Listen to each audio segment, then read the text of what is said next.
नवी दिल्लीमध्ये उद्या सकाळी 9 वाजता एनडीएच्या संसदीय दलाची बैठक होणार। सीजेपी आंदोलनाच्या पार्श्वभूमीवर बैठकीला महत्त्व। हे सरकार मुलांना घाबरलंय, झुरळं खंबीर निघालेली आहेत। सरकारच्या हातामध्ये असतं तर तरुणांच्या मागे ईडी लावली असती। संजय राऊतांचा हल्लाबोल तर प्रधानांचा राजीनामा घेऊन तरुणांना समाधानी करायला हवं होतं, राऊतांचं वक्तव्य। दिल्लीतील आंदोलकांवर झालेल्या लाठीचार्जचं समर्थन करणार नाही, लाठीचार्ज व्हायला नको होता, समर्थन करणार नाही। संजय शिरसाट यांची सीजेपीच्या आंदोलनावर प्रतिक्रिया। उद्धव ठाकरेंच्या आंदोलनावर 3 स्वतंत्र गुन्हे दाखल। वांगचूक यांच्या समर्थनार्थ विनापरवानगी आंदोलन काढल्यानं शिवाजी पार्क पोलीस ठाण्यामध्ये गुन्हे दाखल। राम मंदिर दानचोरी हे एक गुन्ह्याचं साधं प्रकरण, त्याचं राजकारण करू नये। राम मंदिर दानचोरी प्रकरणामध्ये सुप्रीम कोर्टाच्या सरन्यायाधीशांचं भाष्य। 9 ऑगस्टला मनसे अध्यक्ष राज ठाकरे यांचा रायगड दौरा। पेण, माणगाव आणि पनवेलमधील पक्ष कार्यालयांचं उद्घाटन। पक्षाकडून दौऱ्याच्या तयारीला वेग आला असून रायगड जिल्ह्यातील मनसे कार्यकर्त्यांमध्ये उत्साहाचं वातावरण। सत्ताही सेवेसाठी, दादागिरीसाठी नाही, चंद्रशेखर बावनकुळेंचा कार्यकर्त्यांना दम। भाजप युवा महायुवा संमेलनामध्ये बावनकुळेंकडून शिस्तीचा कालमंत्र। औरंगाबाद जिल्हा बँकेचं अध्यक्षपद शिवसेनेला, विलास भुमरे अध्यक्ष तर भाजपचे रामराव शेळके उपाध्यक्ष। 2 वर्षांसाठी फॉर्म्युला निश्चित। धनंजय मुंडे हा उपद्रवी आहे आणि याचं नाव कोण घेतं? धनंजय मुंडे ही घाण, याच्यामुळे मराठी वंजारी समाजावर प्रेम करेनात।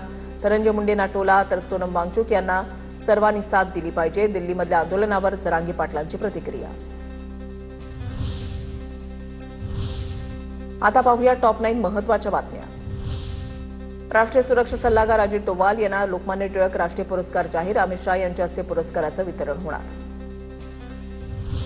महाराष्ट्रामधील रखडलेल्या जिल्हा परिषद आणि पंचायत समिती निवडणुकांबाबत सर्वोच्च न्यायालयामध्ये उद्या सुनावणी। 20 जिल्हा परिषदा आणि 200हून अधिक पंचायत समित्यांच्या निवडणुका रखडल्या। ओबीसी आरक्षणासह प्रलंबित याचिकांवर न्यायालयाचा निर्णय काय येतो, याकडे राज्याचं लक्ष।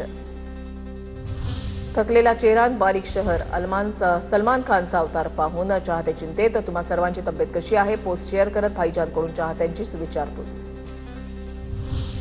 हंगामी भाडेवाढ करूनही एसटी तोट्यातच। 10% भाडेवाढ लागू करूनही जूनमध्ये एसटीला तब्बल 91 कोटी 18 लाख रुपयांचा तोटा। प्रवासी संख्या आणि महसूल घटल्यानं हा घाटा वर्षभरामध्ये 34 कोटींनी वाढला। कल्याणमध्ये भीषण हत्याकांड, घरातच मृतदेहाचे तुकडे गोणीमध्ये कोंबले। हत्येचा गुन्हा दाखल, आरोपीचा शोध सुरू। नीलकंठ सोसायटीमधील धक्कादायक घटना। मुंबई गोवा महामार्गावरील चिपळूण उड्डाणपूल गणेशोत्सवापूर्वी खुला होण्याची शक्यता।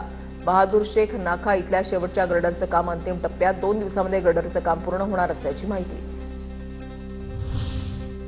जगद्गुरू संत तुकाराम महाराज यांच्या पादुकांना शाही स्नान। पालखी सोहळा इंदापूर तालुक्यामध्ये पोहोचला। भक्तिमय आणि उत्साही वातावरणामध्ये शाही स्नान पार पडलं।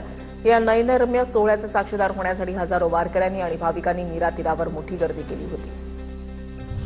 अकलूजमध्ये संत तुकाराम महाराजांच्या पालखीचं 3रं गोल्ड रिंगण संपन्न। टाळ मृदंगाच्या गजरामध्ये वारकरी तल्लीन। अवघी अकलूज नगरी विठुनामामध्ये दंगली। श्री क्षेत्र कौंडण्यपूरहून पंढरपूरकडे निघालेल्या रुक्मिणी मातेच्या मानाच्या पालखीचं माढ्यामध्ये उत्साहात स्वागत। नगरपंचायतीकडून वारकऱ्यांसाठी पाणी, अल्पोपहार आणि आवश्यक सुविधांची व्यवस्था।